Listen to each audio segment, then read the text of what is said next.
no me lo creía. Es decir, la gente dice, Bitcoin es descentralizado. ¿Por qué es descentralizado? Explícamelo.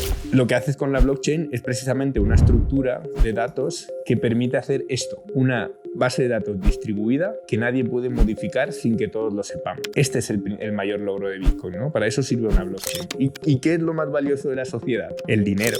Bitcoin también logra reforzar esa libertad de expresión. Que una persona en China, la cual su libertad de expresión es bloqueada, él pudiera mandar un mensaje importante, el cual el gobierno no permitiría a través de Bitcoin. Pero nunca he logrado entender eso.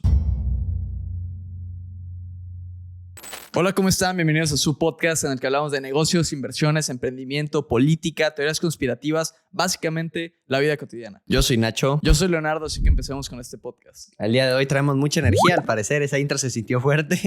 El día de hoy estamos también con un gran invitado, un invitado que conocimos en el Madrid Economic Forum. Ahorita vamos a platicar de todo eso, pero primero que nada, José, ¿cómo estás? José Sánchez, mucho gusto. Encantado de estar aquí. Gracias por venir. A ambos. Y nada, para mí es un honor más hablar de los temas que vamos a hablar. Muchas gracias, José. El honor es nuestro. Justamente aquí tenemos tu libro, que ahorita vamos a platicar. Y no es comercial. Bitcoin con rigor. Ustedes saben que, nuestra audiencia siempre tratamos de inculcarle acerca de Bitcoin, pero muchas veces nosotros no conocemos bien cómo funciona. Creo que ahorita nos vas a poder ayudar un poquito en eso. Pero primero que nada, ¿quién es José Sánchez?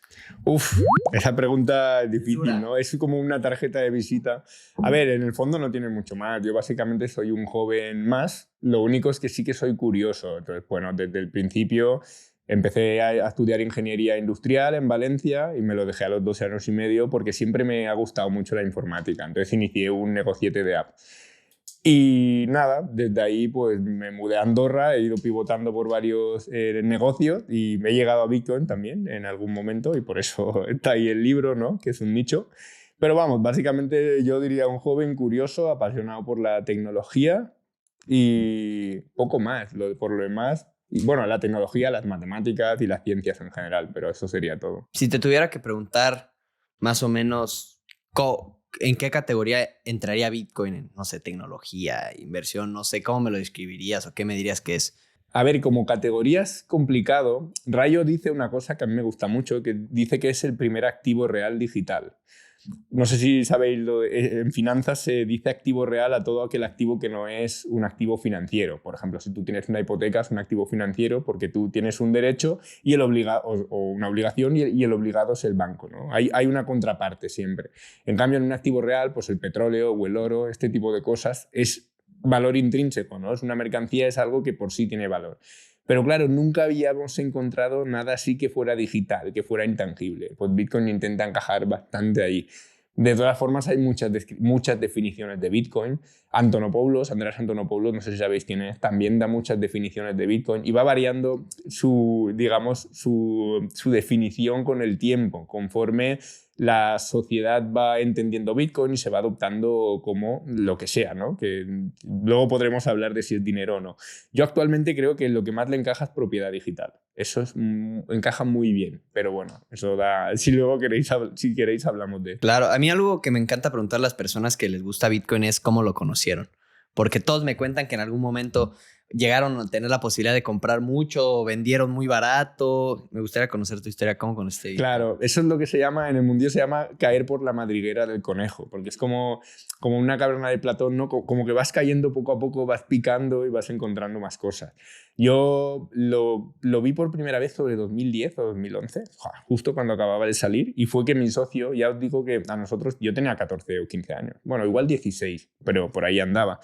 Y claro, mi socio y yo siempre nos ha gustado la informática y hacíamos pues, servidores de Minecraft y estas cosas, ¿no? Él más que yo. Yo realmente, bueno, hacía lo que podía. Pues un día me pasó él una página web que era de electrodomésticos, de un servidor extraño, de un dominio extraño, y ponía ahí arriba un marcador de Bitcoin y Bitcoin estaba a céntimos. Creo que literalmente estaba a $0,02.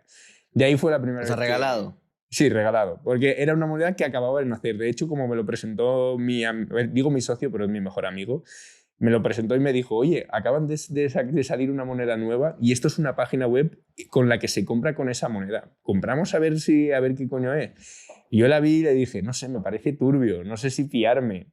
podíamos comprar para probar y se quedó ahí, y ya está. Y ya no supe nada de Bitcoin hasta 2017 o 2016, por ahí, que fue cuando volvió a pegar un subidón.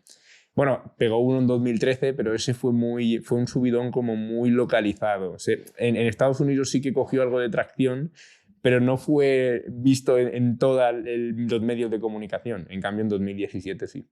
Y nada, en 2017 volví a caer. Y ahí sí que dije, buah, esto tengo que estudiarlo. Y me metí a estudiar criptografía con cursos del MIT. Criptografía. Sí, claro. ¿Qué es eso? La criptografía, la palabra viene del griego, básicamente significa ocultar un mensaje, ¿vale? Entonces es como cuando tú intentas ocultar un mensaje para que solo llegue a su destino y que los demás no lo puedan escuchar. Por eso, pues, tradicionalmente se han utilizado distintos métodos y la idea de Bitcoin es precisamente utilizar esto para que la información no se pueda copiar, porque en eso consiste la criptografía, ¿no? Ya hoy en día digital, y con eso hacer un sistema de transferencia de valor. Porque fijaos que en Internet tú puedes transferir información, yo puedo enviarte un WhatsApp, puedo colgar una imagen en Instagram, puedo hacer este tipo de cosas, pero no puedo enviarte dinero per se. Para enviarte dinero tengo que pasar por un banco y ese banco tiene sus filtros, tiene su sistema digital montado y es muy cerrado.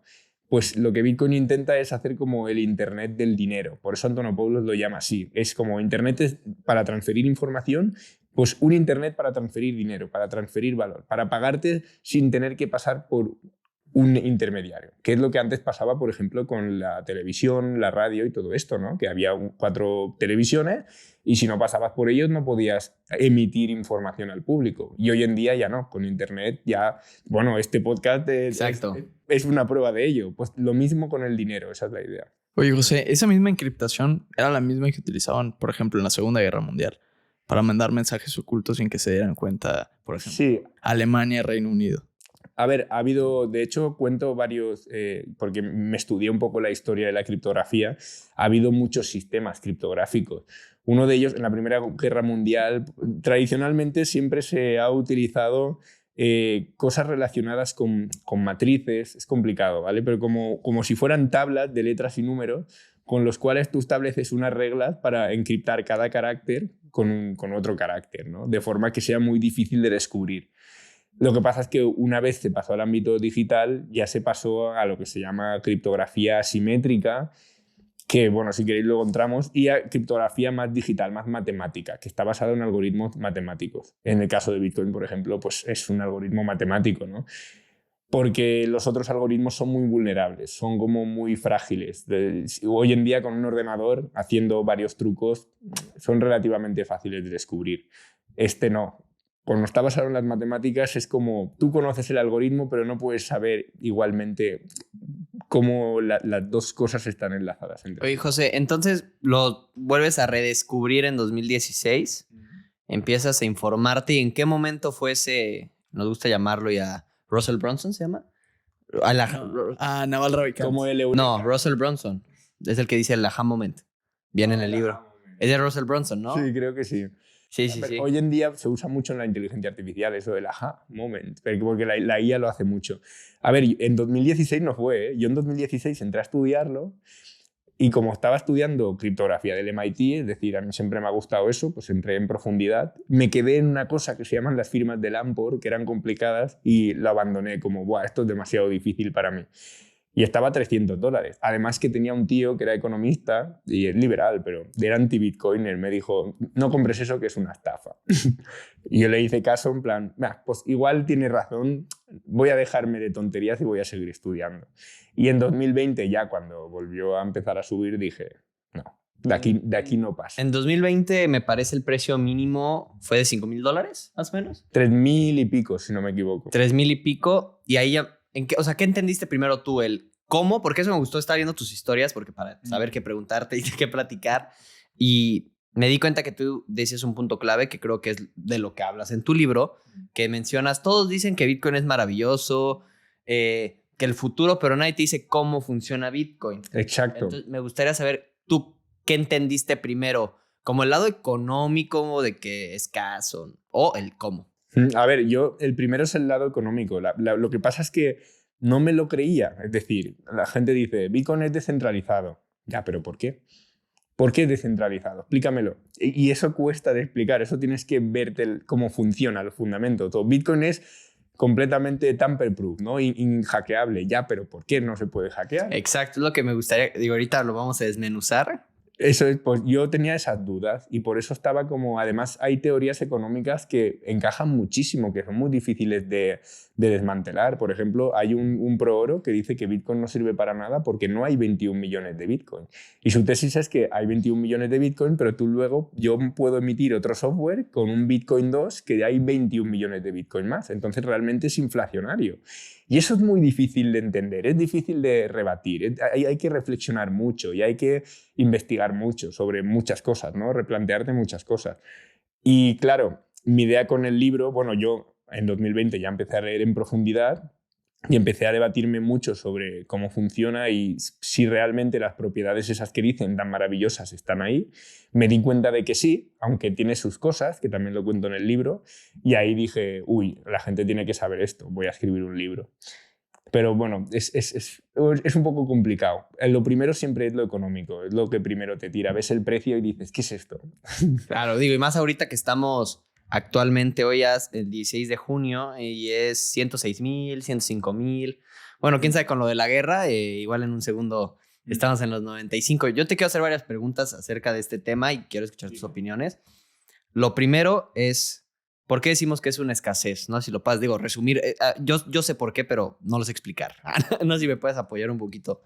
A ver, la escasez de Bitcoin tiene muchos matices, ¿no? Pero para empezar, yo quiero que la gente entienda que es como un consenso entre muchos ordenadores, ¿vale? Entonces, yo tengo mi software y en mi software dice que hay 21 millones, pero si vosotros hacéis uno de Bitcoin, también dice que hay 21 millones. Y todos estamos de acuerdo en que hay 21 millones. Entonces, ¿qué es lo que pasa? Que si alguien, tú imagínate que dices, no, yo no quiero que haya 21 millones de Bitcoin, voy a hacer que haya 53 millones de Bitcoin. En el momento en el que tú sigues esa línea y publicas un bloque en tu blockchain donde emites más Bitcoin del que debería, todos los demás nodos te rechazan automáticamente porque todos tienen en su software que hay 21 millones. La pregunta es, ¿por qué hay consenso sobre estos 21 millones? Bueno, pues ahí entra una amalgama de cosas que es complejo, pero básicamente tened en cuenta que los mineros, los usuarios, los desarrolladores, a lo largo del tiempo se han dado cuenta de que es muy bueno que sea deflacionario, de que es muy bueno de que solo haya 21 millones, para que no pase como con la Reserva Federal.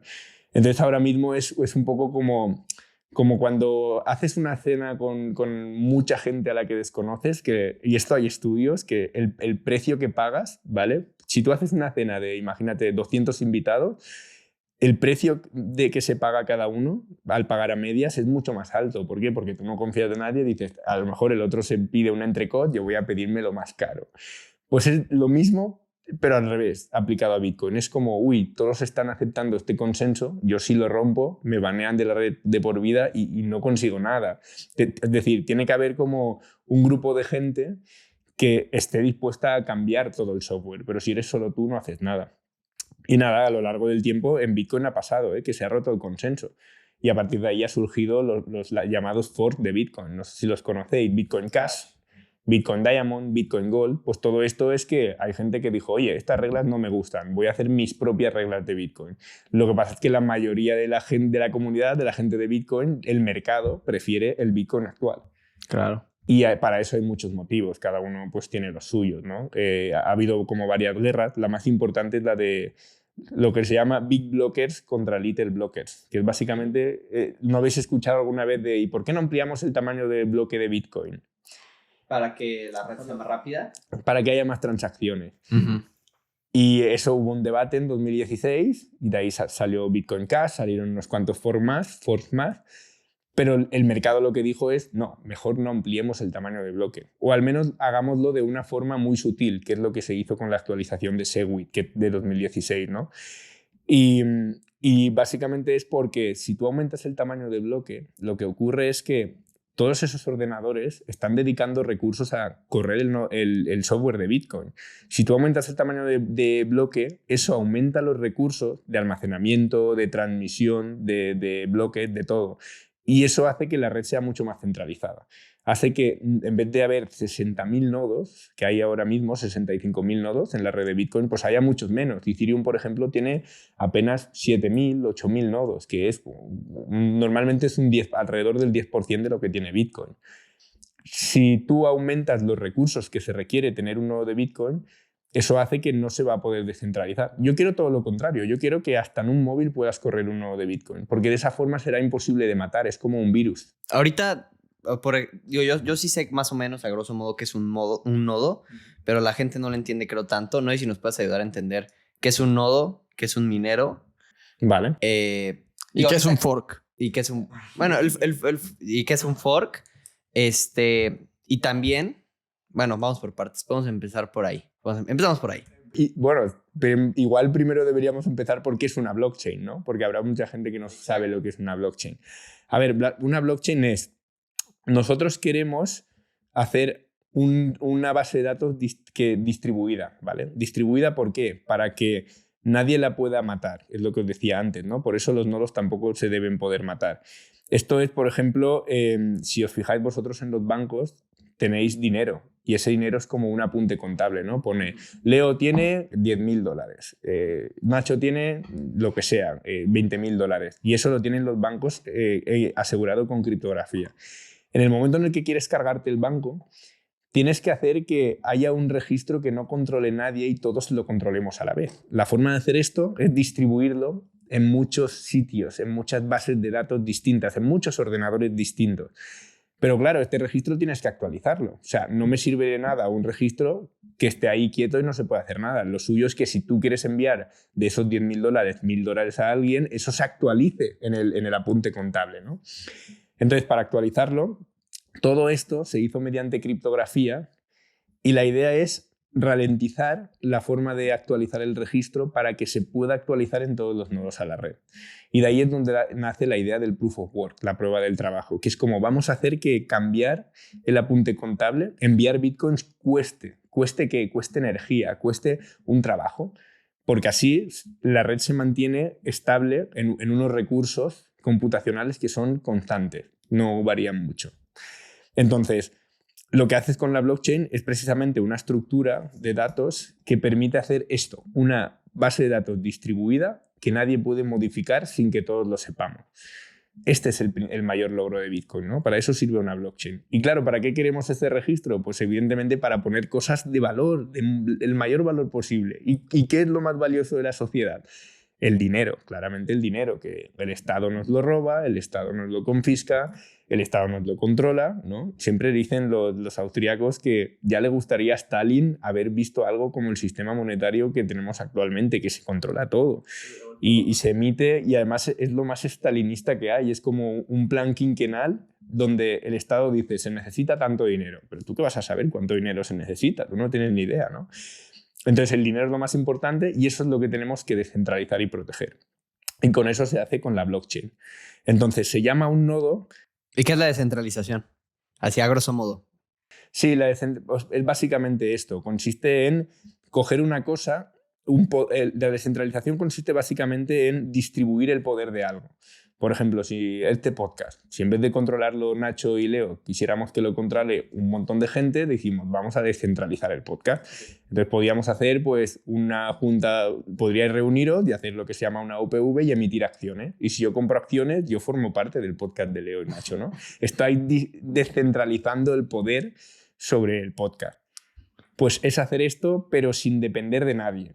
Ese es lo más difícil de Bitcoin y lo que consiguió Bitcoin, ¿no? Oye, esto que mencionas acerca de no depender de nadie y esto que dices acerca de no depender de nadie, estar completamente descentralizado sin una barrera, me recuerda a una entrevista que tuvieron con Naval Ravikant en 2016, si no mal recuerdo, en el cual él hablaba acerca de cómo Bitcoin era tener un banco suizo en tu bolsillo.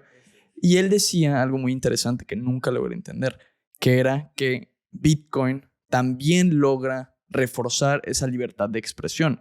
Que una persona en China, la cual su libertad de expresión es bloqueada, él pudiera mandar un mensaje importante, el cual el gobierno no permitiría a través de Bitcoin. Pero nunca he logrado entender eso. Sí, bueno, a ver, para mí aquí hay dos cosas separadas, ¿no? La primera es que tú puedes meter mensajes en Bitcoin, porque los mensajes son información. Hay muchas formas, algunas más baratas, otras más caras, pero tú puedes meter un mensaje, lo que se llama un commit, ¿no? Una promesa. Imagínate que yo digo, Nacho, vamos a hacer una apuesta. Yo voy a apostar que mañana va a nevar, por ejemplo. Y eso quiero asegurarme de que es así, ¿no? Lo que hago es lo publico en la blockchain sin saber nada y luego yo mañana te puedo digamos, asegurar que realmente yo hice esa promesa hoy porque está en la blockchain. Y si está en la blockchain, eso significa que se ha quedado pegado ahí y que yo eso lo hice ayer, no hoy, ¿no? ¿Me explico?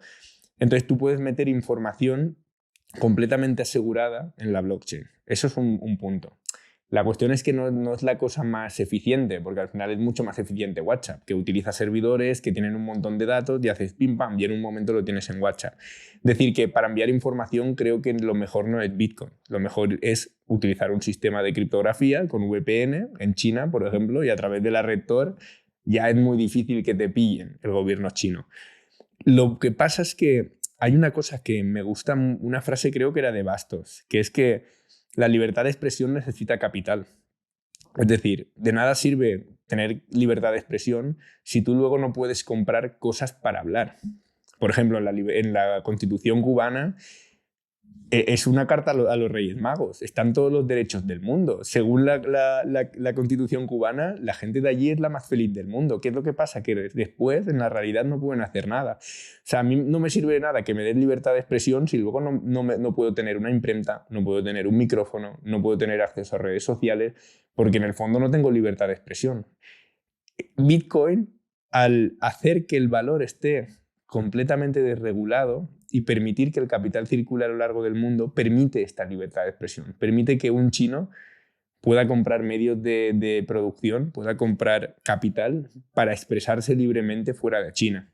Evidentemente fuera de China, porque dentro de China el gobierno pues, lo controla todo, pero da igual, si utilizas medios digitales, te puedes montar tu sistema para que el gobierno chino no se entere. Oye, regresando a los nodos y mineros. Sí, dime.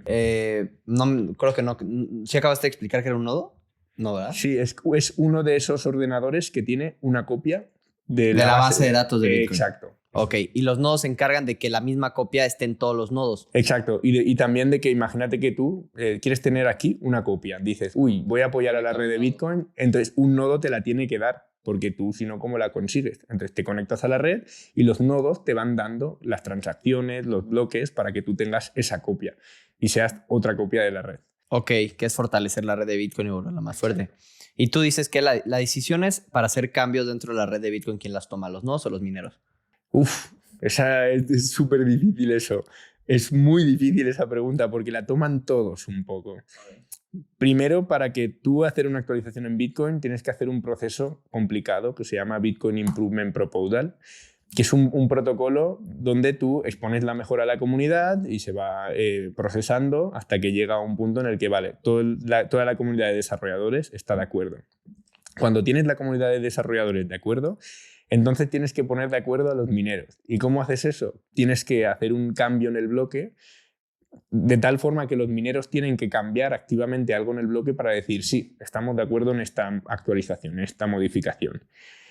Y luego además tienes que tener a favor los nodos y los usuarios, porque si no estarás implementando una actualización que la gente no va a querer y se te va a ir del sistema.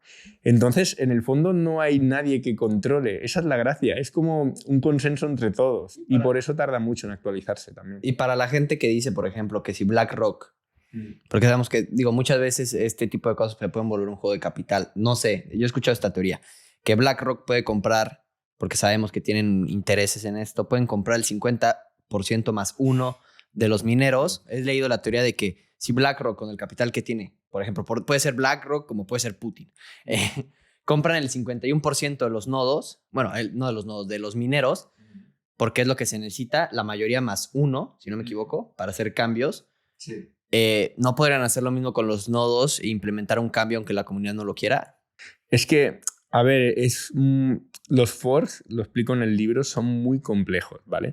Primero porque lo que tienen que hacer es conseguir la capacidad computacional de más del 50%. pero eso tienen que mantenerlo. Es decir, no es comprar ahora mismo todos los mineros, es comprarlos ahora y mantenerlos durante días, semanas, un montón de tiempo. Luego, además, es que la gente esté de acuerdo, porque al final tú imagínate que BlackRock hace lo que tú dices, compra la mitad de los mineros y todo el mundo lo sabe y sabe que está... Y para saberlo es muy fácil porque la blockchain es transparente. Basta con que cuando tú publiques una transacción te la rechacen, empiecen a cambiar cosas. Como es transparente, tú lo puedes ver, que están haciendo cosas. Entonces basta con que los nodos digan, oye, esta blockchain a mí no me interesa. Yo me monto mi blockchain paralela, que es un fork. Hagan un fork y se hacen su propia blockchain. No tiene ningún sentido. Es decir, ahí se estarían cargando Bitcoin.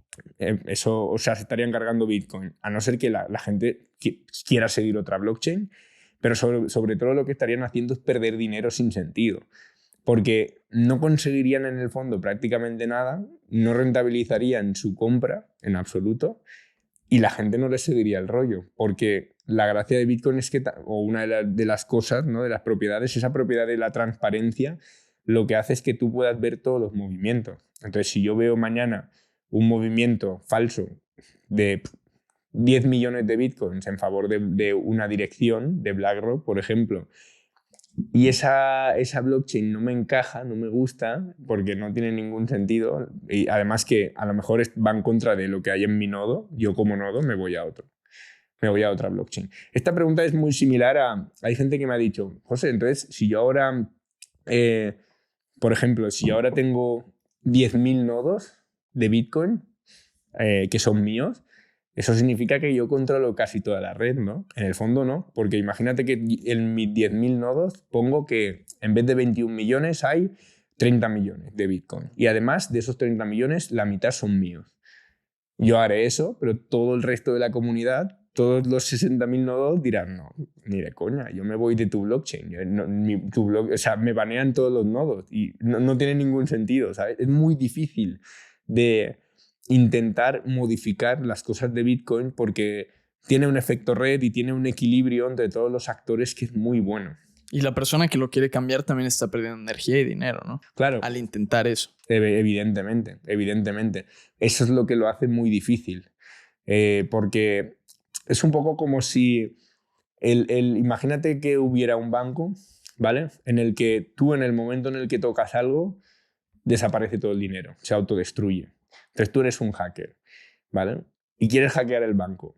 Buah, eso lo hace muy difícil porque tú sabes que en el momento en el que vas a tocar algo el dinero va a desaparecer, ya no lo vas a poder robar.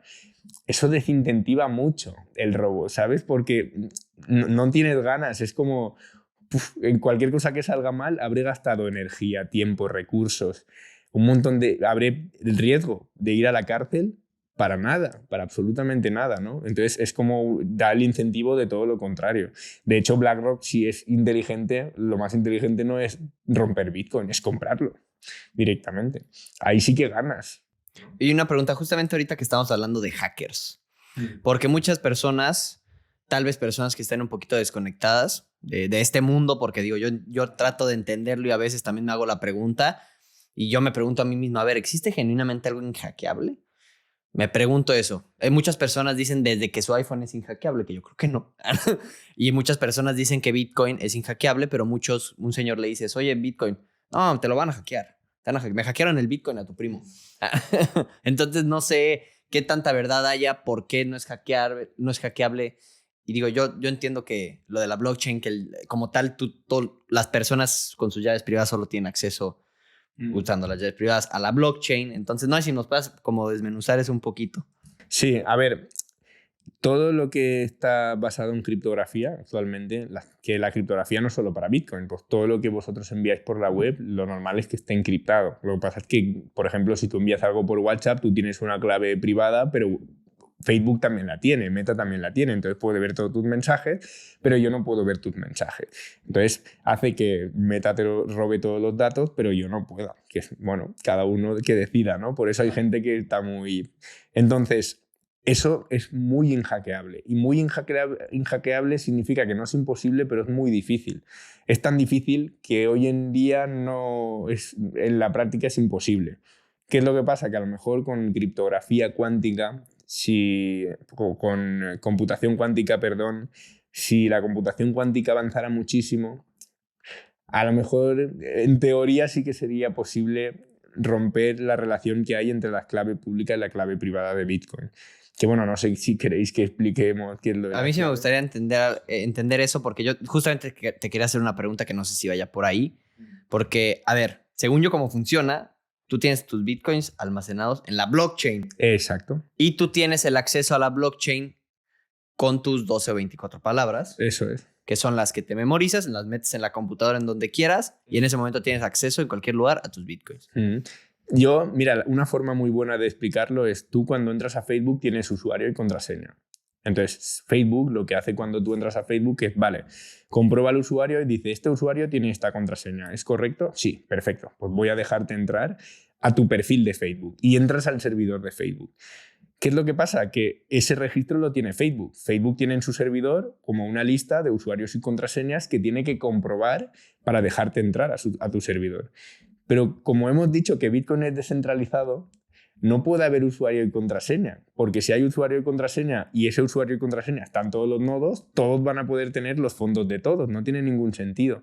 Ahí es donde entra la criptografía, porque la criptografía lo que consigue es que tú tienes una llave privada y tienes una llave pública. La llave pública es como tu usuario, todo el mundo lo puede saber. No pasa nada porque se la des a cualquiera. Y la llave privada solo la puedes utilizar tú. La diferencia entre el usuario y la contraseña y la clave privada y la clave pública es que hay un procedimiento matemático con entre la clave privada y la clave pública. La clave pública es donde tú recibes la lana y la clave privada es... Bueno, me vi muy mexicano. La clave privada es tus 12 palabras y la clave pública es tu dirección. Donde Exacto. te vayan a mandar Bitcoin. Eso es. Y es equivalente a usuario y contraseña, o al IBAN y el PIN del banco, ¿no? Que mucha gente dice. La única diferencia es que en la clave pública y la clave privada, en comparación al usuario y la contraseña, hay un procedimiento matemático tal que tú puedes recibir bitcoins en la clave pública o, por ejemplo, que te envíen un mensaje utilizando tu clave pública, que es como si utilizaran tu usuario, y solo lo puedas leer tú utilizando tu clave privada, es decir, tu contraseña, sin que lo sepa ni siquiera Facebook en este caso, nadie centralizado, porque en eso consiste la criptografía. Hemos dicho que es esconder cosas, esconder mensajes. Y esto lo hace muy potente para un tipo de red descentralizada, como es Bitcoin, porque entonces sin tener un servidor en el que tú tienes una lista de usuario y contraseña, puedes tener un sistema de usuarios, que es al final lo que es el sistema de claves. Entonces, claro, yo te puedo enviar a tu dinero a la clave pública y tú, con la clave privada, eres el que gestiona esos fondos. Nadie puede gestionarlos a no ser que te roben. Fondos Bitcoins. Los fondos Bitcoin, exacto.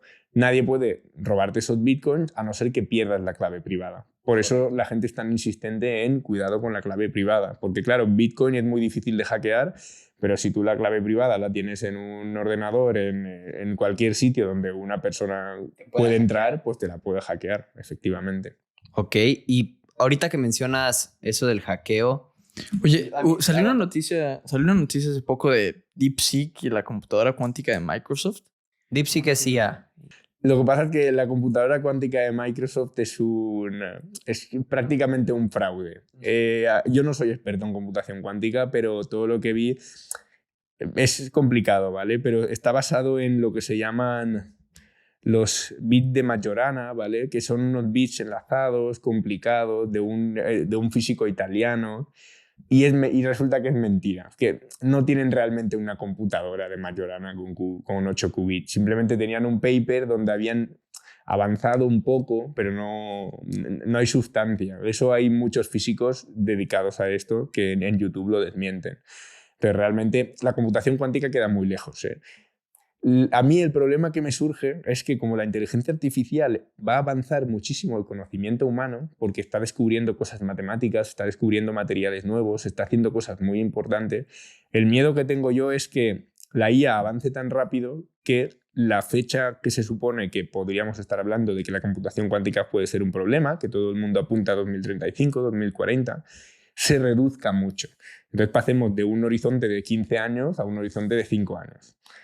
¿Qué es lo que pasa? Que también creo que la inteligencia artificial nos ayudará. Entonces, es posible que de aquí a 5 años tengamos un sistema de criptografía postcuántico que sea brutal Y para instalarlo en Que Bitcoin... se tendría que hacer un cambio en la red de Bitcoin. Exacto, pero hacer un cambio que es muy fácil, ya se sabe cómo hacerlo. En Taproot haces en el libro lo digo también, en Taproot haces un pequeño cambio para que no se pueda utilizar la criptografía de curvas elípticas, que es la que se utiliza ahora mismo en Bitcoin, aceptas este sistema y ya lo tienes. Pero mi pregunta es, ¿cómo con la O sea, yo, por ejemplo, a mí la manera que yo estaba pensando en la mañana, dije, ¿cómo podríamos hackear Bitcoin? Y dije, a ver, a mí la forma que se me ocurre con la inteligencia artificial, ahorita me explicarás lo de la cuántica, que es lo que me interesa saber también, es, pues yo le digo a X inteligencia artificial, trata de adivinar 12 palabras al azar y que las vaya poniendo en el programa. ¿Eso es posible? O sea, que con inteligencia artificial vaya probando claves privadas. ¿Has probado a preguntarle a la inteligencia artificial que te diga un número aleatorio? ¿Habéis hecho eso alguna vez? No, ¿qué pasa? Hacerlo, es increíble. Pues que la inteligencia artificial es como un humano. Tú le dices, dame un número aleatorio. Yo eso lo hice con DeepSeek y me pareció alucinante, porque DeepSeek se pone, el usuario me pide un número aleatorio. ¿Cuál elijo?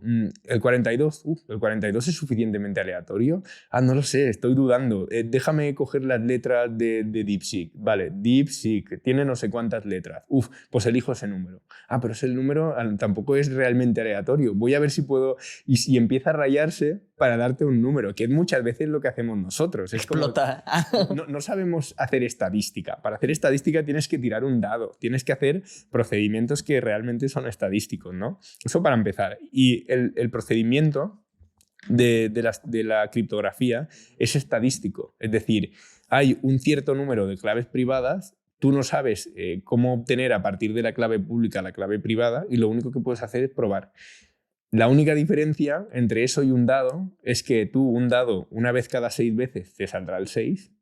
En las claves privadas, para que te salga una clave privada a partir de o sea, para elegir una clave privada y luego que te saque una clave pública que tenga fondos, tienes que utilizar los servidores de Google. Imagínate que cada persona tuviera un servidor de Google, pues eso, ejecutarlo durante toda la edad del universo.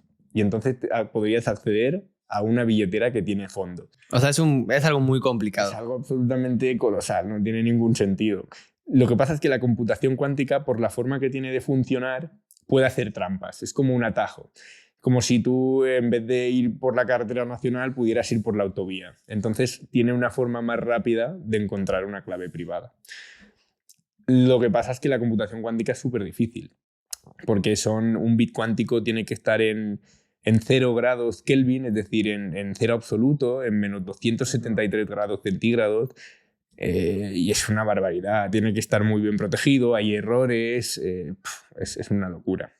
Ok, entonces en teoría, que no se sabe, la computación cuántica sí podría poner en peligro la existencia de Bitcoin. Sí, lo que pasa es que podría poner en peligro lo que une la clave privada con la clave pública. Pero esto basta con actualizar el sistema y decir, mira, el nuevo sistema de clave pública y clave privada es este, y tú coges tus fondos, te lo cambias de sitio, desde donde los tienes ahora hasta otros fondos, y ya son completamente seguros. Lo que pasa es que los sistemas de criptografía postcuántica que tenemos ahora no son muy bonitos, no molan porque son muy pesados, son muy lentos, no tienen propiedades matemáticas chulas que nos permiten en Bitcoin, por ejemplo, la Lightning Network. Y además que como de momento queda tan lejos, la comunidad todavía ni siquiera se ha preocupado. Además, los hashes, el hash, o sea, toda la blockchain... Yo entendí el hashish, güey. Dije, puta. No hemos pasado a ese tema. Dije, uff. No, pues el hash es como un identificador digital que es en lo que está basada toda la blockchain. Pues esos hashes no son vulnerables a computación cuántica. La computación cuántica ahí puede hacer prácticamente nada. Puede hacer una pequeña mejora que es poquísimo. Entonces, si tú los fondos los aseguras con un hash, que eso ya existe y se puede hacer con Segwit, es una actualización de Bitcoin. Es una del tipo de claves que hay en Bitcoin. Native Segwit. Eso es, el Native Segwit. Tú utilizas eso y la computación cuántica, si hoy mismo estuviera desarrollada, estarías protegido. Entonces tú puedes protegerte ahí. De hecho, puedes hacer incluso que el sistema tenga un hash más largo para protegerte aún más. Y ahí puedes estar tranquilamente hasta que haya un sistema de claves público y privada suficientemente robusto y eficiente en computación, en criptografía cuántica para moverte a esas claves y ya está. O sea que realmente no es muy preocupante. Se podría actualizar Bitcoin. Digo, muchas personas también, digo, y también cambiando un poquito como de tema, pero es lo mismo. Muchas personas dicen que piensan que Bitcoin es 100% anónimo, otras personas que dicen que es 100% público y otras que dicen que es un mix de los dos. Pero hay muchas personas que yo me he enfrentado con y, bueno, topado con y dicen que no, pues yo soy bien anónimo, no sé qué. Le digo, a ver, ¿cómo compraste Bitcoin? Me dice, pues en Binance, en Coinbase me lo mandé a mi wallet y ya pues desde ahí hago lo que quiera. No sé si nos puedes ayudar a entender también eso, porque... A ver, Bitcoin es la gente... A mí lo que me gusta y lo que la gente dice es que Bitcoin es seudónimo. Seudónimo significa que tú te puedes esconder bajo una clave pública. Ahora bien, si tú esa clave pública la unes con tu identidad, de alguna forma, con tu usuario, con tu correo electrónico, con tu DNI, con una cuenta en Binance, ya no es anónima, ya está linkeada a ti misma. Es como si tú dijeras, no, este número es anónimo. Y tú dices, este número es mío, este número es mío. Pues ya no es anónimo, ya es tuyo, ¿no? Pues es un poco así. ¿Qué es lo que pasa? Que al ser seudónimo es muy fácil de evitar este tipo de cosas. Por ejemplo, tú has dicho, una persona que compra en Binance, ¿vale? Pero tú imagínate que yo compro en Binance, me lo paso a mi wallet y el Estado de repente se pone a perseguir a la gente que tiene Bitcoin o a sospechar o a putearte. Que ya pasa. Que ya pasa. Aquí en España creo que te mandan una carta, ¿no? De que compraste Bitcoin, lo sacaste del exchange o fue mito. Sí, de esto sabrá más Sergi, abogado cripto. Hay gente que sabe más, pero sí que la agencia tributaria es como... Cuando lo sabe, se hace como quien no lo sabe para que le des tú la información y si no, te canea. Son súper malvados. Pero bueno, la cuestión es que imagínate que yo he comprado un Binance y lo tengo en mi wallet. Mi wallet, esa, está trazada. Es decir, ahí me pueden decir, estos bitcoins son tuyos. Vale, ahora me los paso a otra wallet o a otra dirección y digo, uy, qué torpe soy, los he perdido, me han hackeado, soy tonto, no sé qué ha pasado. El Estado español no puede saber que realmente están en otra wallet mía. Entonces, y también que te digo que desde el primer movimiento no te hayas equivocado. Pues si te preguntan, me equivoqué, cabrón. Bueno, ya si hiciste 10 movimientos a la misma, te equivocaste 10 veces. Claro, ellos no pueden saber que realmente son tuyos. Es imposible. Ahí es imposible que ellos lo sepan.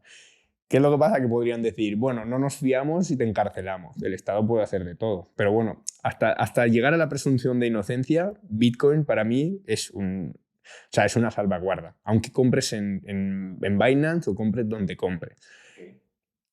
Si nos cargamos la presunción de inocencia, ahí es que entramos en un mundo completamente diferente. Ahí puedes utilizar Mixer, puedes utilizar Monero. Que Monero dicen que no es tan anónimo, ¿no? Es el más anónimo. ¿La criptomoneda? ¿Monero? Y no dicen que si las autoridades piden que entreguen información, ¿la entregan? No. ¿No? Monero es lo más anónimo que hay, porque utiliza una cosa que se llaman firmas de anillo criptográficas, que es una movida, pero es como un poco por encima lo que hacen es entrelazar un montón de claves públicas y privadas de un montón de usuarios, imagínatelo algo así, ¿vale? No es exactamente así, pero para simplificarlo. De forma que tú no sabes cuál es de cuál y de quién es quién. Y además ni siquiera sabes el importe de la transferencia. Es decir, yo te puedo pagar 10 moneros y eso queda en la blockchain, pero nadie puede saber ni quién eres tú, ni quién soy yo, ni cuánto monero te he pagado. Y eso es extremadamente anónimo. De hecho, es tan anónimo que lo han prohibido en los exchanges. Fíjate que en los exchanges ya no puedes comprar monero. En cambio, Bitcoin sí, porque es seudónimo. Y eso cambia las cosas. Una de las cosas más anónimas que hay en Bitcoin es la Red Lightning. La Red Lightning es aún más anónima que el propio Bitcoin. Yo he escuchado que es centralizada. No sé si me puedes ayudar a desmentir entonces. Sí, depende de cómo definas centralizada. O sea, lo que ocurre con la Lightning es que funciona a través de lo que se llaman canales. Y un canal es, por ejemplo, yo abro un canal contigo y te puedo enviar Bitcoin a través de Lightning. Pero imagínate que quiero enviarle Bitcoin a él. Yo no tengo un canal con él, pero si tú tienes un canal con él, como yo tengo un canal contigo, puedo enviarte el Bitcoin a ti y tú se lo envías a él. Y todo de forma criptográfica, de tal forma que tú no tienes más remedio que enviarle el Bitcoin a él para quedarte una comisión. Y entonces te quedas una pequeña comisión y en cambio tú dices, pues sí, claro, estoy gustoso de hacer ese enrutamiento. Se llama un enrutamiento de un pago. Yo le pago a él a través de ti. ¿Qué es lo que pasa? Que estos canales, o sea, tú para poder pagar a todo el mundo en Lightning necesitas tener canales o tener rutas de pago con todo el mundo. Entonces hay muchos nodos que tienen muchos canales. Por ejemplo, los grandes exchanges, pues a lo mejor tienen un nodo Lightning donde tienen 800 canales abiertos con distintas personas y a través de ellos puedes pagar a un montón de gente. Por lo tanto, en ese sentido sí que está centralizado, pero da igual porque no pueden hacer nada. Ellos como nodos lo único que pueden hacer es procesar pagos y ganar comisiones. Entonces, en el fondo, la descentralización de la Lightning no me parece tan importante como la de Bitcoin. La de Bitcoin sí que es importante, porque la de Bitcoin, si no hay descentralización ahí, te pueden matar Bitcoin. Pero en la de Lightning, lo único que estoy haciendo contigo es usarte de soporte para pagarle a él. No estás haciendo absolutamente nada más. Okay. Aún así, sería mejor que estuviera descentralizada, porque imagínate que el nodo de Coinbase o de cualquier exchange cae. Eso perjudica, porque ya a lo mejor ya no le puedo pagar a él, porque el nodo de Coinbase ya no está. Pero es un perjuicio muy temporal, porque es cuestión de tiempo de que vuelva a salir otro nodo y que se enrute a través de él. No y justamente hablando de descentralización, hackeos, todo este tipo de cosas, existe lo que se llama el CoinJoin, ¿cierto? Que el CoinJoin en Bitcoin es que los Bitcoins de fulanito, los de Leo, los tuyos y los míos se mezclan, se cambiando los últimos dígitos. Y bueno, los últimos, según yo, cada Bitcoin viene marcado. O cada transacción de Bitcoin está marcada. Sí. ¿Cómo funciona eso? A ver, eso es lo que... ¿Los IPOs se llaman? No sé cómo se llaman. ¿IPO? Los fuchos. Esos. Eso es, sí. Mira, a ver, te explico. Las criptomonedas, fíjate que tú, el dinero que tienes en el banco, ¿cómo está marcado? Está marcado como Leo tiene $10.000 y esos $10.000 son todos iguales. Eso es lo que se llama un modelo de cuentas, donde tú vinculas cada una de las claves públicas a una cantidad de dinero que es un número y todo el número es igual, es como muy fungible, ¿no? Así es como funciona, por ejemplo, Ethereum. Tú en Ethereum no tienes... Cada Ether, cada unidad de Ethereum no está marcada, como tú dices, no está separada. En cambio, en Bitcoin no funciona así. En Bitcoin tú tienes como moneda. Entonces tú, Leo, en tu propia wallet puedes tener un Bitcoin, ¿no? Que es una moneda. Luego puedes tener 0,2 Bitcoin y es otra moneda. 0,3 Bitcoin y como es que otra nunca están 100% mezclados. No, están separados, están segmentados. Y tú cuando transaccionas, pones todas esas monedas en la transacción, esas monedas se destruyen y se crean nuevas monedas para las personas a las que estás enviando el dinero. Por ejemplo, tú imagínate que tienes una moneda de un Bitcoin y una moneda de medio Bitcoin y quieres enviarle a él un Bitcoin y medio. Pones las dos monedas en la transacción y se crea una moneda nueva para él de un Bitcoin y medio. Y así es como transaccionas un Bitcoin y medio. ¿Cuál es el problema? Que como tú bien dices, a través de las monedas puedes intentar adivinar de quién es el Bitcoin. Porque si yo veo que... ¿Por qué? Porque todas las monedas se destruyen y se crean en una transacción. Entonces tú imagínate que tú tienes un Bitcoin y medio y quieres enviarle solo medio Bitcoin a él. Lo que haces es meter, por ejemplo, una moneda de 0,7 Bitcoin y otra de 0,7 Bitcoin, es 1,4, la metes en la transacción, le metes una moneda de 0,5 Bitcoin a él y el resto te lo tienes que devolver a ti. Entonces tú pones 0,5 para él y el resto, hasta 1,4, que es 0,9, te lo devuelves a ti mismo, a otra dirección. Entonces, claro, si yo veo que, por ejemplo, hay una transacción donde se pagan $30 a un sitio y luego se devuelven $1.000 a otro, o, por ejemplo, $1.013, un número que no es exacto, yo sé que ahí está pasando que hay una transferencia de $30 a una persona, ¿sabes? Y yo sé que los fondos son de la persona que se ha devuelto a sí mismo $1.013, porque canta mucho. Utilizando esas reglas... O sea, y puede ser una persona que tenga $1 millón y por hacer una transferencia de $30 ya se delató que tiene $1 millón. Exacto, porque te estás devolviendo a ti mismo $999.970 y es como, a ver, no somos tontos. Y así puedes intentar trazar Bitcoin. Entonces, y por eso es lo de los Bitcoin marcados que tú decías. Eso es lo que se llaman los huchos, que son salidas de transacciones que aún no se han gastado y que son lo que representan las monedas en Bitcoin. Cuando tú haces CoinJoin, lo que estás haciendo es unir transferencias.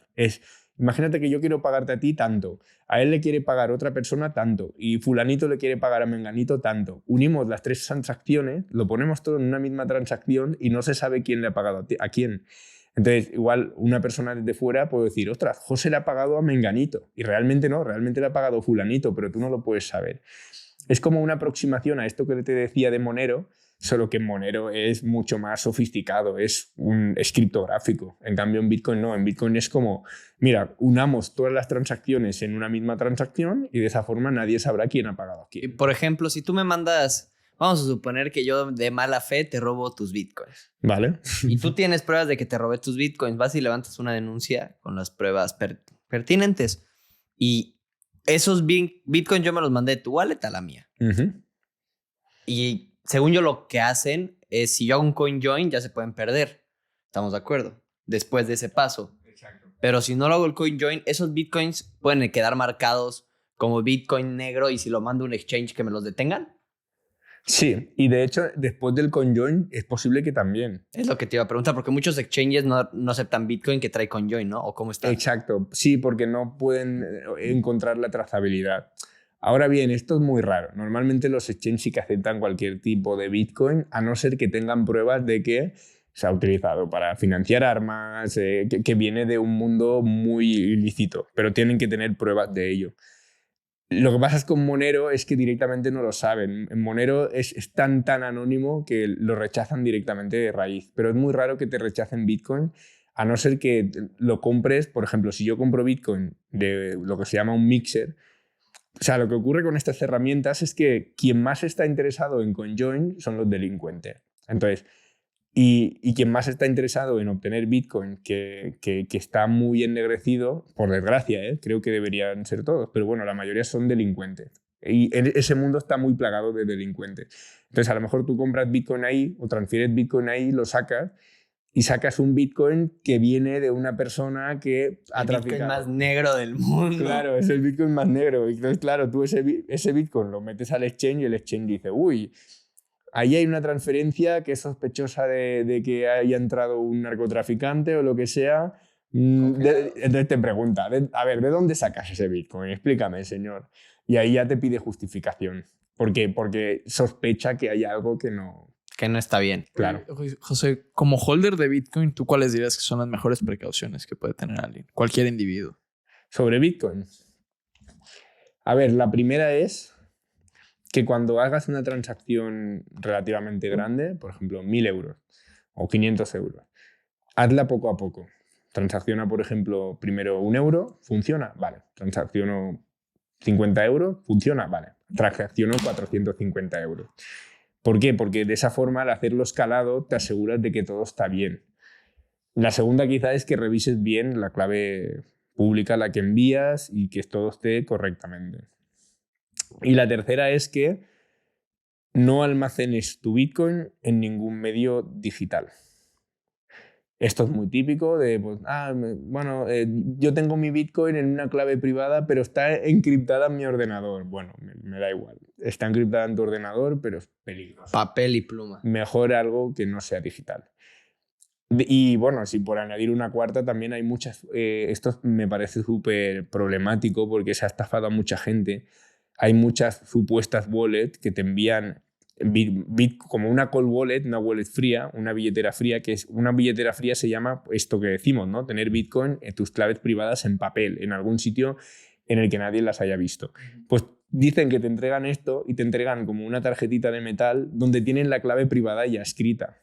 Y es como, a ver, pero si ya está escrita es porque alguien la sabe. Y hay gente que se lo compra. Y alguien que lo compra, muchísima gente. Y es como, claro, la gente que no sabe del mundillo dice, wow, este es el Bitcoin más duro, voy a comprar Bitcoin, y se lo roban.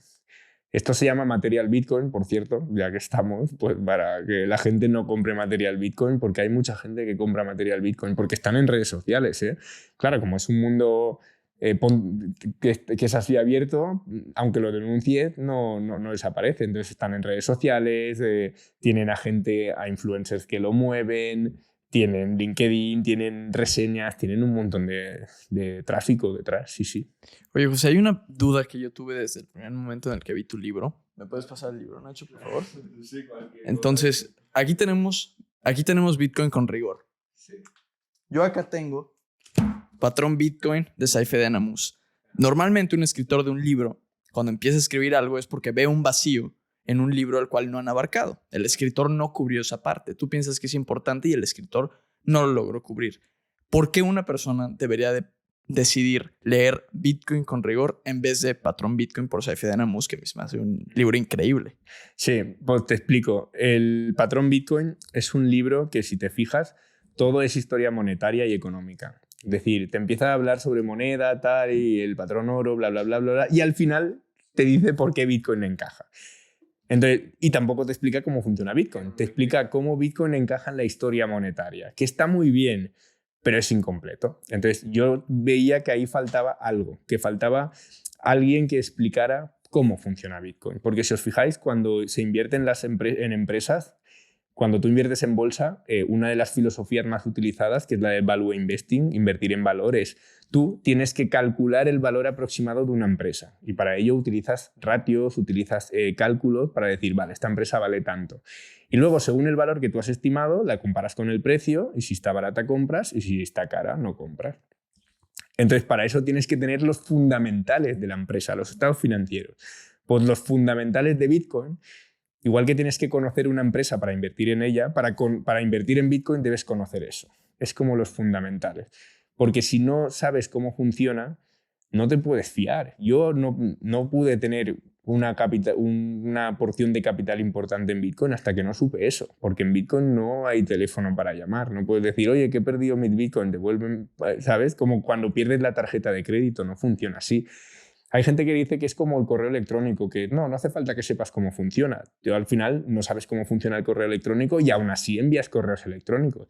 Ya, pero es que el riesgo de que sin saber cómo funciona el correo electrónico, de lo que ocurra, es que como mucho no se enviará el correo electrónico.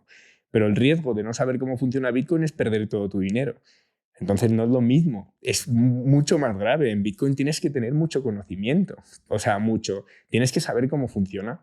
Entonces mi libro explica cómo funciona. De hecho, intento que la parte económica sea la menor posible. Bitcoin funciona así, esto es la criptografía, esto es como el algoritmo que utiliza, todo. Lo desmenuzo a nivel de cómo funciona, no de la economía. Porque de economía hay muchos, está pero tienes un montón más. Lo que pasa es que sobre cómo funciona Bitcoin, el único que había era Mastering Bitcoin, no sé si lo conocéis, de Antonopoulos. Pues es un libro que está muy bien, pero está orientado a informáticos, a desarrolladores. Y no entraba muy fuerte con la criptografía. Entonces yo lo que he hecho es hacer un libro similar de profundidad, pero más orientado a todos los públicos y entrando un poquito más en la criptografía y en cómo funciona Bitcoin. No tanto para desarrolladores, sino más para, oye, quiero comprender Bitcoin de verdad. ¿Cómo funciona? Necesito leerme algo. Pues te puedes leer mi libro. Eso es raro, porque la mayoría de personas que invierten en Bitcoin van por la ganancia monetaria. Realmente ni siquiera entienden cómo funciona Bitcoin. ¿Cuáles son las cosas que más te sorprendieron en ese proceso de investigar Bitcoin? Que dijiste, wow. Pues mira, la primera es que Satoshi cometió más errores de lo que la gente cree. O sea, hay una parte de la gente dentro del mundillo de Bitcoin que es como Bitcoin es perfecto. Y Bitcoin siempre ha sido perfecto. Y Satoshi no se equivoca. Eso es todo mentira. Ni Bitcoin es perfecto, ni Satoshi no se equivocaba. Satoshi se equivoca y mucho. De hecho, mira si se equivoca que en 2010 había un error tan grave que permitía hacer lo que se llama el doble gasto. Permitía que te pudiera hackear los Bitcoins. Pero rápidamente lo parsearon con Gavin Andersen y todo fue bien. Pero se equivocaron hasta el punto de que el sistema tenía graves cosas, ¿no? Ahora ya no, pero ahora hay bugs que están patentes ahí. Por ejemplo, en el cálculo de la dificultad hay una cosa que se equivocó Satoshi. En las multifirmas hay una cosa, el 0 al principio del script, para la gente técnica, que es un error que hizo Satoshi. Entonces hay errores y hay gente dentro del mundillo Bitcoin que es como... es tan fanática de Bitcoin que no es capaz de asumir que lo han hecho humanos. Y como todo lo que hacemos los humanos puede ser muy bueno, muy malo, pero es imperfecto y todos nos equivocamos. ¿Y quién crees que es Satoshi Nakamoto? Nick Szabo. ¿Quién? Nick Szabo. A ver, yo creo que es un grupo de personas, pero Nick Szabo estoy muy seguro de que es muy probable de que forma parte de ese grupo de personas, porque Nick Szabo, y eso lo digo también en el libro, Nick Szabo es un tío que estaba en el mundillo de los cypherpunk, de la gente que sabía sobre criptografía y que inventó Bitcoin, pero sobre todo el tío sabía muchísimo porque en los 90 fue el que inventó el término de los smart contracts y definió el smart contract como, por ejemplo, en una máquina expendedora que es capaz de darte un producto y cobrarte en el momento de que te cobra automáticamente con un contrato que son cláusulas autoejecutables, que es todo lo que luego vendría a ser el mundo DeFi. Él ya lo anticipó en los años 90, pero el tío en 2003 se puso a trabajar en una cosa que llamó BitGold, ¿vale? Y BitGold era como un oro digital que funcionaba diferente a Bitcoin porque no consiguió encajarlo del todo, que a través de votos de distintos ordenadores, de distintos nodos, votaban para decidir cuándo se emitía un lingote de oro, una unidad de oro. Y además ese oro se repartía en propietarios. Y cuando alguien quería enviar oro, también se votaba. Y bueno, estaba basado en hashish, en procedimientos similares a hashish, era muy similar, extremadamente similar.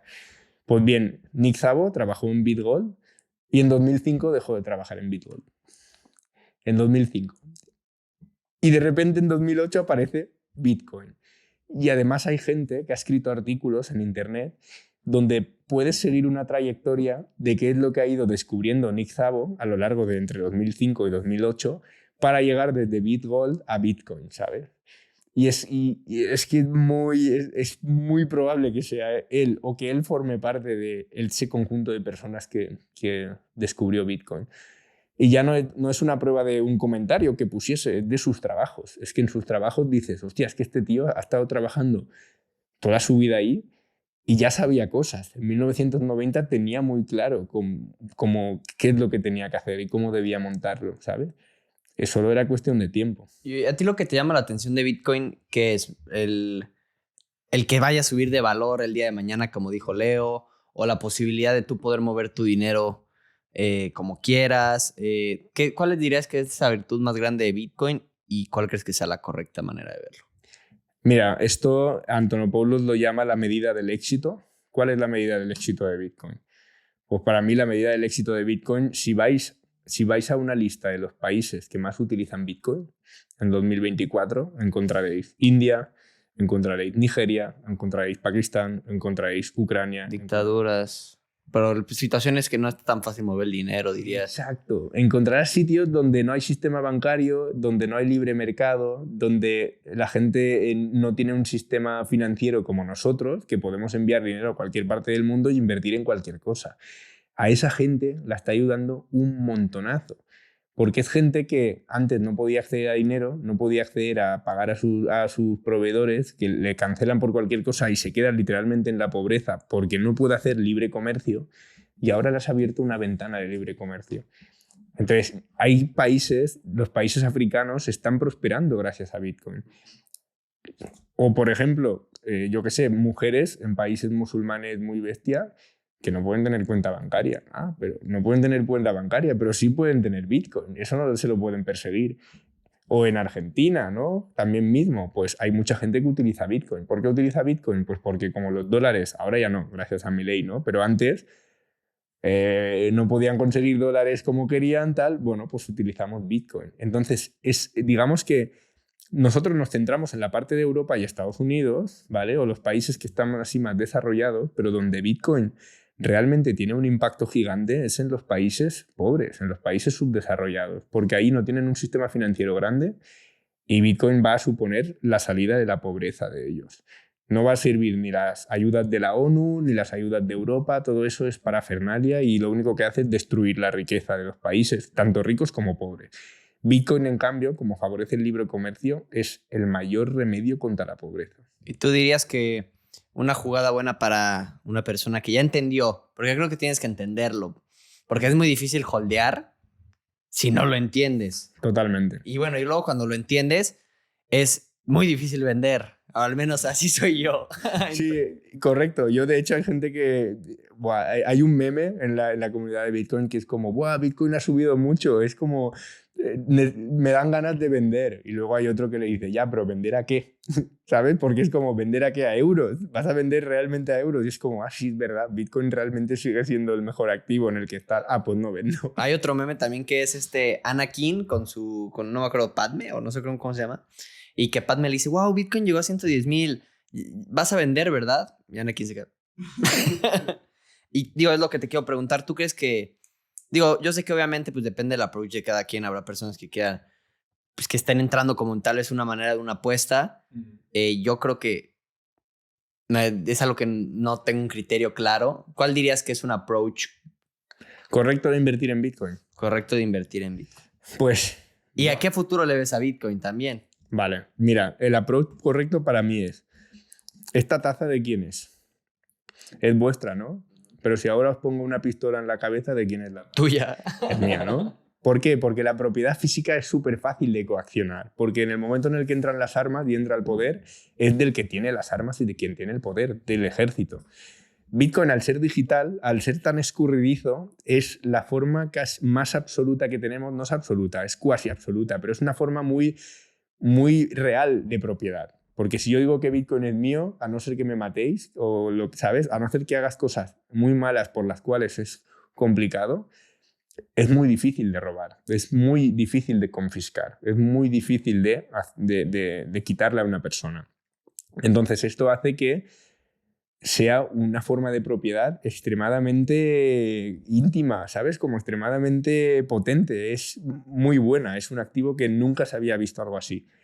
Eso con cuanto al approach. Yo lo vería como una propiedad digital cuasi absoluta, muy buena, muy inconfiscable, ¿no? Y en cambio todo lo que es físico, imagínate los inmuebles. Pues los inmuebles, si tú inviertes en un inmueble en España, depende del gobierno de España, depende de que nadie te lo ocupe, depende de que no haya una guerra civil, ¿sabes? Depende mucho del Estado. Y si hacen una empresa, depende de la empresa y del Estado. En Bitcoin, tú inviertes en Bitcoin y dependes de la red de Bitcoin. Vale. ¿Y la red de Bitcoin por qué es tan potente? Porque es súper estable, es súper equilibrada, es descentralizada. Pues bien, luego en cuanto al futuro de Bitcoin, aquí es complicado. Yo como veo el futuro de Bitcoin es un poco lo mismo, ¿no? Lo veo como una forma de propiedad que en el futuro nos permitirá que digamos que mantengamos la mayor parte de nuestro capital en un activo intangible como es Bitcoin y que luego cuando queramos gastarlo o invertirlo, que es un poco lo mismo, ¿no? Al final es capitalismo, lo utilicemos en los bienes físicos, lo utilicemos para pagar, pero que el ahorro en sí lo tengamos en Bitcoin, porque es una forma de ahorro muy buena, muy, muy, muy buena. Decía Michael Saylor que Bitcoin es como un almacén de valor hermético. ¿Hermético por qué? Porque, por ejemplo, el oro se inflaciona un 2% anualmente. Eso significa que tú tienes oro y cada vez te ponen un 2% de oro más. Entonces se inflaciona, ¿no? En Bitcoin no se inflaciona nada. Bitcoin se inflaciona lo que hay, 21 millones. Entonces es completamente hermético. Tú sabes en todo momento cuánto Bitcoin se imprime. No se puede imprimir más. Y eso no pasa en ningún otro activo. Si tú emites acciones, yo siempre digo lo mismo. Imagínate que hoy se duplica el precio de las acciones de Microsoft. ¿Qué harán las juntas de accionistas de Microsoft? Pues se reunirán y dirán, bueno, pues vamos a emitir acciones. ¿Por qué van a emitir acciones? Porque se están capitalizando, se están cogiendo dinero a un precio baratísimo. Están ganando dinero, están ganando capital. Y eso tú no lo puedes hacer en Bitcoin. Tú no puedes decir, a ver, Bitcoin ha subido a 100.000. Vamos a emitir más Bitcoin. ¿Sí? ¿Emitimos más Bitcoin? Vale, emitimos más Bitcoin. No puedes hacer eso. Ok. Entonces dirías que el plan sería pues, el ahorro, ¿no? O sea, sería una recomendación que genuinamente darías. Ahorrar en Bitcoin. Sí. A ver, también todo depende, ¿no? De la exposición. Lo primero es informarse, como habíamos dicho, ¿no? Pero luego también hay que tener en cuenta que Bitcoin siempre va a ser muy volátil. Esto es muy importante. Precisamente porque es completamente escaso, cuando hay un shock de demanda, sube el precio. Porque imagínate que tú ahora de repente el precio de los micrófonos se duplica. Lo que hará todo el mundo al día siguiente es, ostras, vender micrófonos es muy rentable, ¿eh? Yo conozco a un amigo que vende micrófonos y se está forrando. Y entonces la producción de micrófonos se multiplica, ¿no? En Bitcoin no, porque Bitcoin hemos dicho que precisamente ese es su valor. la oferta siempre es la misma. Entonces, si aumenta la demanda, aumenta el precio. Si disminuye la demanda, disminuye el precio. Eso hace que sea muy volátil siempre. Y esa volatilidad, además, la aprovechan los especuladores para sacar dinero de ahí, porque los especuladores saben cuándo la gente está dispuesta a comprar, cuándo está dispuesta a vender y hacen tendencia del precio. Y eso incentiva aún más la volatilidad, porque si entran los especuladores, cuando meten dinero, sube Bitcoin, cuando sacan dinero, baja Bitcoin, que eso pasa muchas veces, que hay liquidaciones de activos financieros y tal. Entonces, si no te gusta tener esa volatilidad, o bien porque eres muy miedoso, o bien porque no conoces el activo, que eso es lo peor, o bien porque quieres disfrutar de ese dinero a corto plazo. Imagina que yo invierto en Bitcoin, pero sé que ese dinero lo necesito dentro de 6 meses para comprarme un coche. Pues estoy haciendo lo imbécil. La gracia de Bitcoin es mantenerlo a un horizonte de 10 años, de 5 años como mínimo. Si no, no inviertas en Bitcoin porque estás perdiendo el tiempo.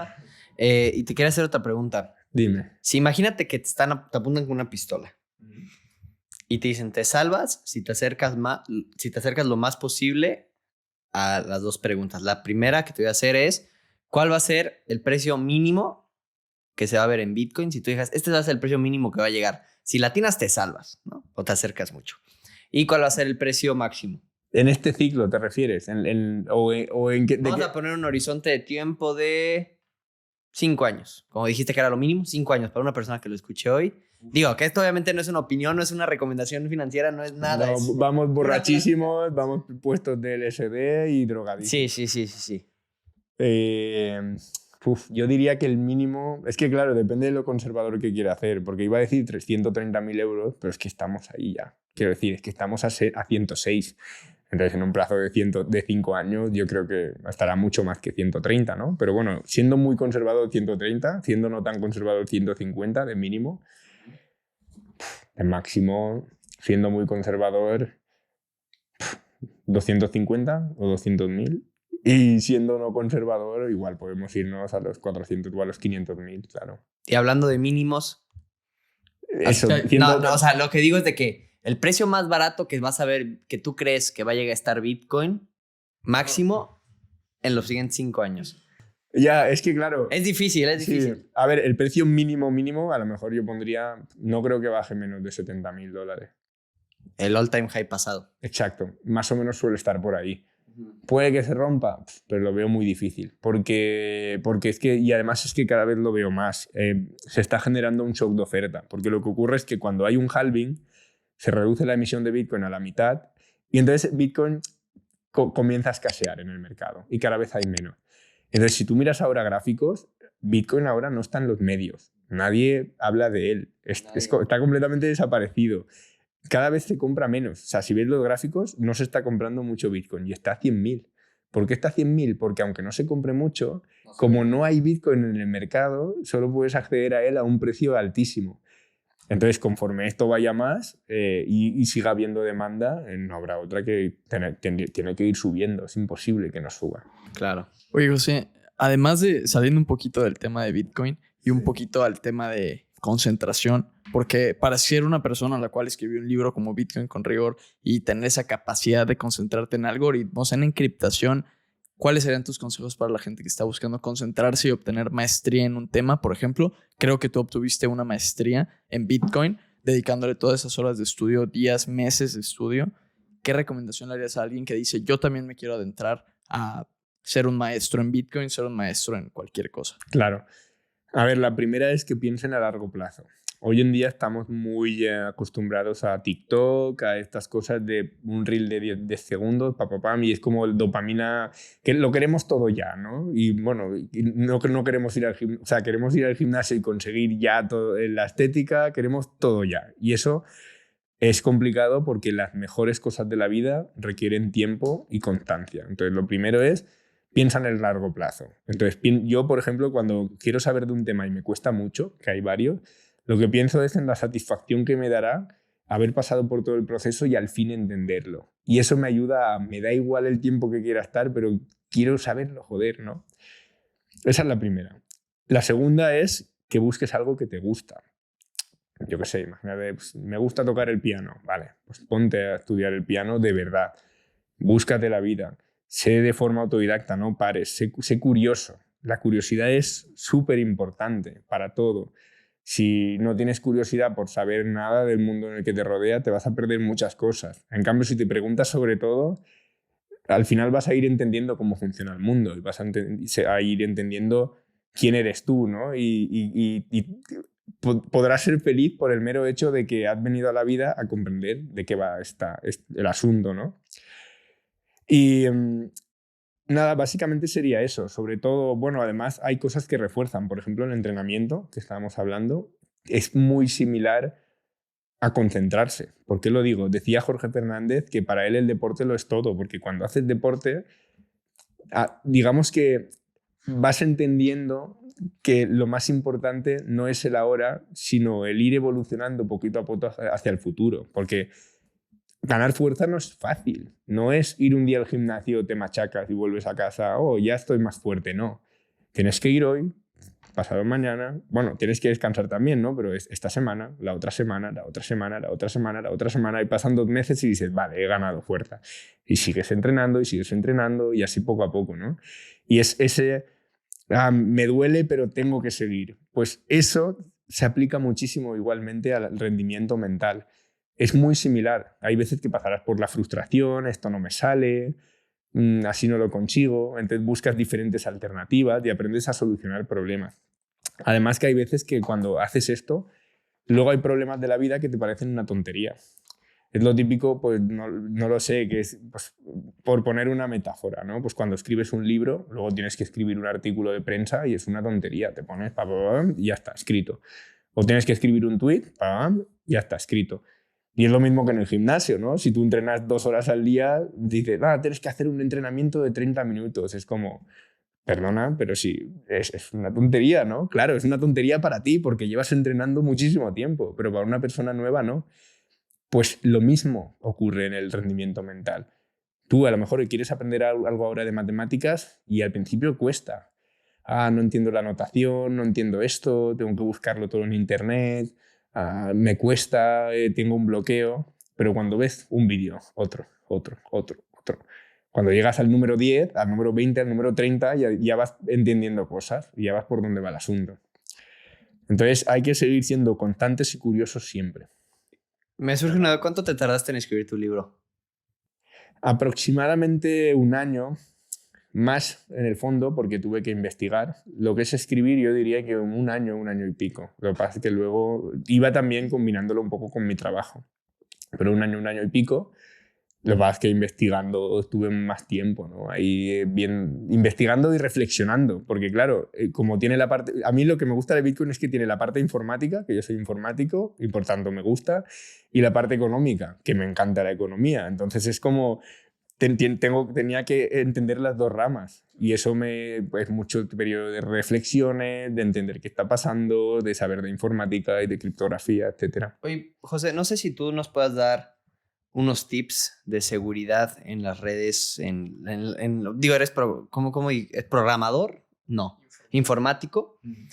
Ahorita, digo, creo que por lo que he visto de tu contenido y por lo que ahorita estamos platicando, creo que tienes conocimiento que le puede ayudar. Precauciones generales, ¿no? Por ejemplo, no sé, ¿tú crees WhatsApp o Telegram? No sé, o ninguno de los dos. A ver, realmente yo no soy muy cyberpunk, o sea, no soy de estas personas que igual mucha gente sí es en Bitcoin, que es muy pro privacidad, que utilizo Telegram. Justamente también por eso iba. Sí, yo no soy tan así, pero sí que conozco el mundillo. Evidentemente, si lo que buscas es privacidad, tienes que ir a Telegram o incluso a cosas más digamos, más nicho, ¿no? Como por ejemplo redes P2P, Signal. Sí, puedes irte a Nostr. Bueno, ahora para redes sociales se estila Nostr, que es la red está basada en criptografía, descentralizada también. Sobre todo la gente utiliza VPN, por ejemplo. También muy importante, pero eso es más de privacidad. En cuanto a ciberseguridad, para mí, después de haber visto cosas, lo más importante es tener una contraseña complicada. No tengas patatas 1, 2, 3, eso no es una contraseña, eso es una gilipollez, una frase. No, ten algo en condiciones.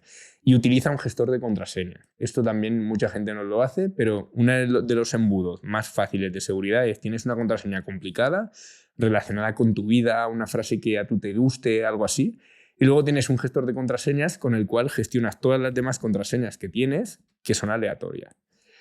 Luego la autenticación multifactor, esto ya lo sabéis, el SMS del móvil o el código OTP, la doble verificación por correo electrónico, eso ayuda mucho a que no te hackeen cuentas. Y por último, la protección de phishing. Esos son los 3 puntos que yo cuando me reuní, porque al final en la ciberseguridad el factor más débil suele ser siempre el humano. De nada sirve tener ahí, wow, tengo los servidores encriptados con la mejor tecnología, tengo un firewall espectacular, está todo controlado con protocolos, y luego hay una persona que tiene la contraseña de administrador 1, 2, 3, 4. Pues no te sirve de nada. Entonces, para controlar ese factor humano que siempre es muy débil, es contraseña, doble autentificación y protección o formación frente a ataques de phishing, inserta tu contraseña aquí y te doy un regalito. No tengo que poner mi contraseña. Pues eso hay que formarlo poco a poco. Yo una vez estaba en el... Bueno, aquí en México les decimos antros, en el club. Antros, en una taberna, en una discoteca. En una discoteca. Y estaba y de la nada decía, no me ha llegado ningún WhatsApp, ¿qué voy a revisar? No creo porque revisé mi WhatsApp. Y me aparecía de que ya me habían sacado de mi WhatsApp. O sea, de que alguien ya se había metido mi WhatsApp en otro teléfono. Quién sabe cómo me sacó la información. No sé qué chingados, cómo le hizo. Pero tenía la doble verificación esa que te pide una clave y no pudieron hacer nada. Pero estuve a esto de que me pasara. Por eso lo digo. La doble verificación es muy buena porque aunque sepan tu contraseña, no pueden acceder porque hay esa doble barrera. De hecho, en los exchange de cripto normalmente hay triple o cuádruple barrera. Te piden contraseña y en un minuto tienes que dar un código por teléfono, un código por SMS y un código por correo electrónico. O sea, tienes cosas. ¿Por qué? Para que no te puedan robar tus fondos. Claro. Oye, José, una persona con tus intereses, lo que es un amante de Bitcoin, una persona curiosa, ¿cuál es tu propósito detrás de todo esto? Una persona que está tan adentrada en este tema. Buena pregunta. Pues mira... Porque alguien te va a ver a ti y va a decir como que oye, este tipo está metidísimo en este tema. ¿Cuál es su propósito detrás de esto? A ver, mira, a mí no solo me gusta Bitcoin, a lo que quiero dedicarme, a mí me interesan un montón de cosas, ¿vale? Historia, toco el piano, me gustaría hacer un montón. ¿Tocas el piano? Sí, menos de lo que me gustaría, pero sí. Pero quiero dedicarme a la IA y a Bitcoin. Y el por qué, y siempre lo digo así desde que quiero dedicarme a esto, es porque si os fijáis, en este siglo nefasto, todo va a peor. El Estado cada vez nos controla más, no podemos independizarnos los jóvenes, estamos jodidos. Cada vez cuesta más llevar cosas, el Estado nos controla mucho. Pero hay 2 cosas que nos ayudan muchísimo a salir de ahí.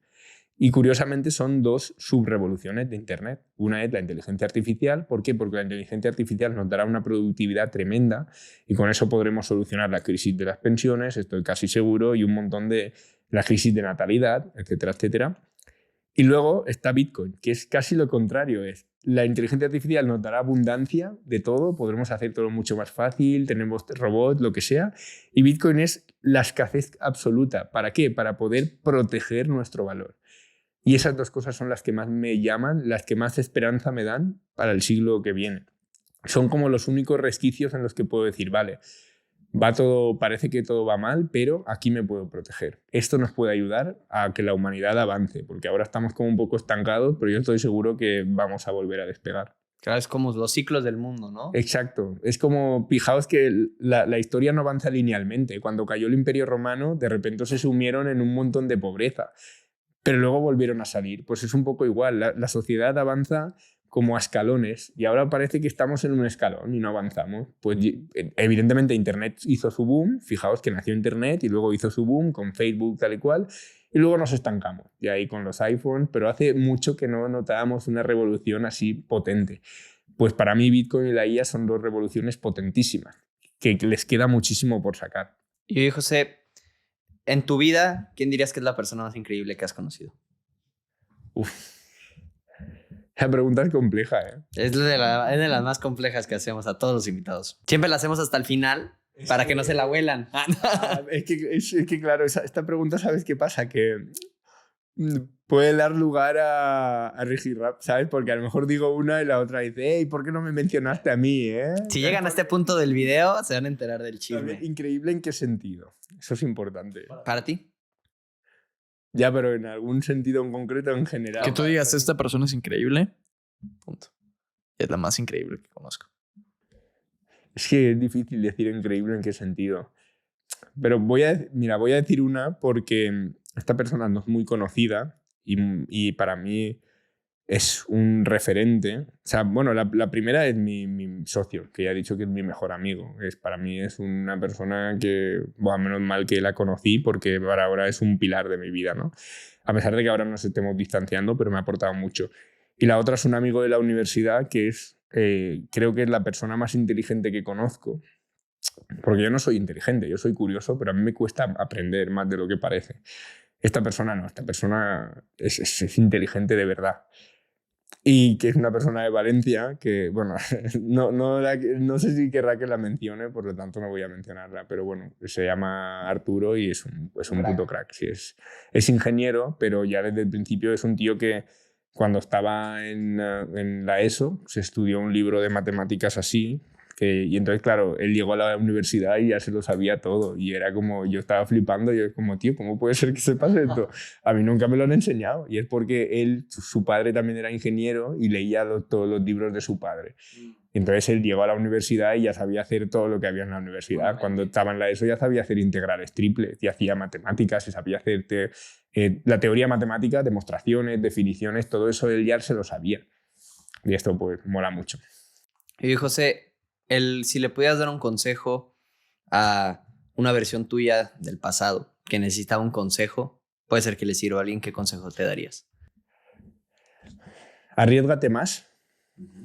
Eso es uno que he aprendido y me cuesta mucho. Yo soy una persona muy conservadora, ¿eh? Y a pesar de que Bitcoin suene como... Pero es que lo entiendes y sabes que es conservador Bitcoin, ¿no? Que es la opción segura. Es una opción, sí, hay que entenderlo, pero sí. Pero arriesgarse más porque a veces el riesgo te trae cosas muy buenas. Es decir, pasas por... No arriesgarse mucho, pero si tú te arriesgas poco, a lo mejor haces así y de repente, ¡pam!, ¿sabes? Sale un disparador, sale serendipia, sale algo que... Arriesgarse más y tomarse la vida menos en serio, creo que también diría. Porque hay que tomárselo todo un poco con humor, ¿sabes? No sé si me explico. No hay que hacer un drama de todo. La vida es una montaña rusa y ya está, vívela, disfrútala. Hay veces que hay que disfrutar de esa sensación de tristeza, ¿sabes? O de, bueno, me apetece ver a mis familiares, no puedo. Es una sensación que forma parte de la vida. No la tomes como algo malo de lo que quieras desprenderte. Simplemente... Abrázala, exacto. Esos serían los consejos. Excelente. Me gusta. Pues, José, te damos las gracias de parte de la audiencia, de parte mía. Gracias a vosotros. Eres un crack y tenemos que tener parte 2 para hablar ya de otra cosa que no sea de Bitcoin. Así es. Vamos a tener la parte 2 y otra vez muchas gracias. Gracias a vosotros, más falta. También por el detalle, lo vamos a leer, vamos a dar reseña, pero pues a la gente aquí abajo están los links de todo. Yo creo que aquí hay mucho valor. Y eso que todavía no lo leo, ¿eh? Y no es comercial.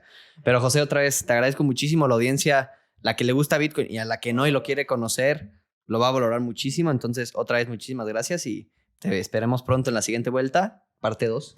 Cuando vosotros queráis, yo encantadísimo. Para mí un honor y un placer. Muchas gracias, José. Pues gente, los que llegaron hasta este punto del video, muchísimas gracias y nos vemos en el siguiente video. Nos vemos en el siguiente video. Chao.